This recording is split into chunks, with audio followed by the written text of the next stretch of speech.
On October 7, 2023, the world witnessed one of the most violent episodes carried out by Hamas against the people of Israel. The violence was so focused on civilians that most of the international community immediately declared the act to be a terrorist attack against Israel. There was so much criticism against Hamas that if any celebrity dared to side with Palestine or Hamas, they run the risk of ruining their image and consequently their career, showing how delicate that situation was. But everything changed on October 17, 2023, shortly after the counter-offensive of Israel, when a missile hit a hospital in Gaza Strip, taking the life of 500 people, according to Hamas. After this unfortunate event, Hamas accused Israel of attacking the hospital and causing genocide against those people. Immediately, the scenario seemed to have changed. The media was turning against Israel, and the international community strongly condemned Israel's attack. From one moment to the next, the victim has become the aggressor.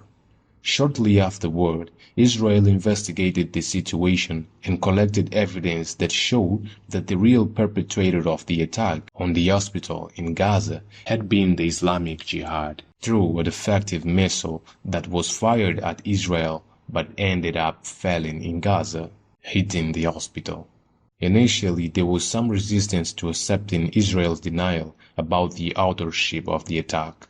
But after sufficient evidence, it became clear that the missile that hit the hospital in Gaza had been fired by Islamic Jihad. So let's see. At the beginning of the conflict, Hamas attacked Israel indiscriminately, causing terror on the people of Israel. These attacks are harshly criticized and immediately considered terrorist attacks. After organizing itself, Israel eliminates some Hamas members on its territory and pushes the rest back to Gaza, and launches an operation aimed at eliminating Hamas in the Gaza Strip. So far, everything seems okay. But on the contrary, throughout the attacks, Israel has been harshly criticized by the international community. This makes us wonder, why an operation that seems legitimate, considering that Israel has the right to defend itself, is costing Israel the diplomatic support of some countries? Why do people now look at Israel as an aggressor? Why does everyone suddenly seems to be against Israel? The answer to all these questions is very simple. Humanity. This scenario in which at one moment people support Israel and then immediately seem to turn against Israel may seem like a lot of hypocrisy, but it goes much further. In fact, it is something incredible about the human being. People simply cannot support revenge, because naturally the revenge never healed the wounds caused. Supporting Israel in its revenge against Hamas should never cost the life of innocent civilians like what is happening now. Hence we see a certain distance in support for Israel. But far beyond that, if we observe very carefully, throughout Israel's counter-offensive, the scenario changed drastically, transforming Israel from a victim of Hamas to the aggressor of Gaza.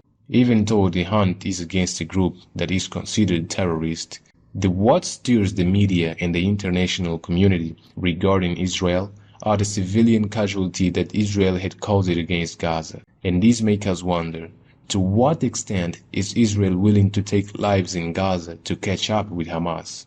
Even if Israel eliminates Hamas, the wounds caused to civilians could generate the other extremist group that will seek revenge against Israel, and then the cycle of revenge is formed, making it even hard to achieve peace.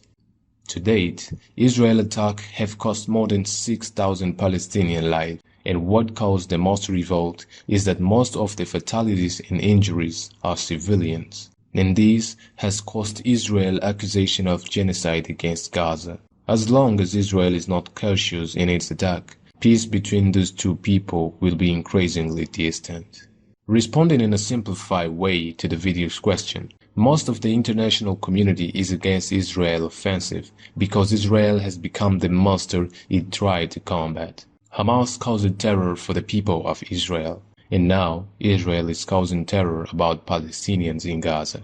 And in this operation, Israel cut off water, communication, and electricity, leaving Gaza in a critical situation.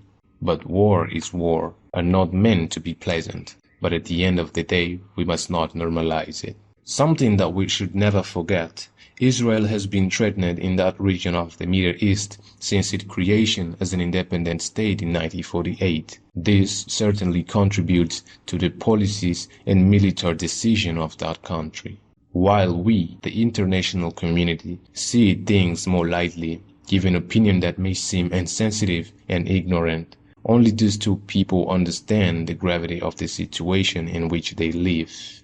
While the current scenario is Israel or Palestine, we, the international community, must support it so that it is Israel and Palestine, and not Israel or Palestine. Something that we must not accept is that no people are discriminated against or massacred to achieve objectives. The peace must be achieved.